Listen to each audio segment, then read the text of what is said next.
Siddipet RTO కార్యాలయంలో Jangaon X road నుండి సిరిసిల్ల వరకు వెళ్లే నేషనల్ హైవే రోడ్డు సర్వే పనులను ఆపాలని రైతులు ఆర్డీఓ సదానంద దృష్టికి తీసుకెళ్లారు. ఆర్డీఓ రైతుల సమస్యను పట్టించుకోకపోవడంతో రైతులు తీవ్ర ఆవేదన వ్యక్తం చేశారు.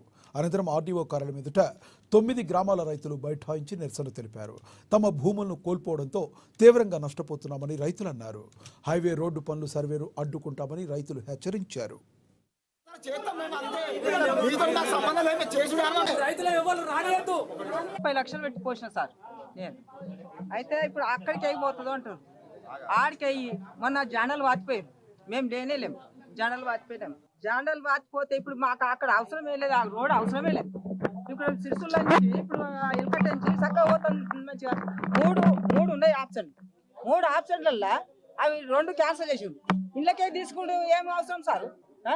మాకు రైతులకు, సన్నకారు రైతులకు ఇప్పుడు 15-20 ఊర్లకు అంత సన్నకారు ఎకరం, అర్ధ ఎకరం, పావు ఎకరం అంత సన్నకారు రైతులే. అందరినీ ఖరాబ్ చేస్తున్న వాళ్ళు ఇక మందులు తాగి చచ్చిపోయేది ఉన్నది.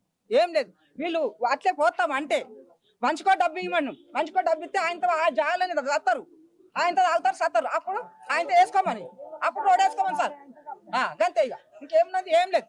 జీవులు పోవాలంటే అంతే, ఇంకేం బతుకులే లేవు. ఇక ఇంకేమున్నది, బతుకులున్నాయి పోసినాక లక్ష పిల్లలు గిల్లలు పోయినాక అర్ధెకరం, పావు ఎకరం మేము కాపాడుకున్నాం.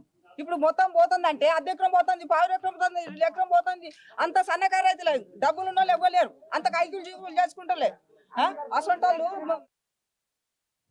శ్రీ సత్యసాయి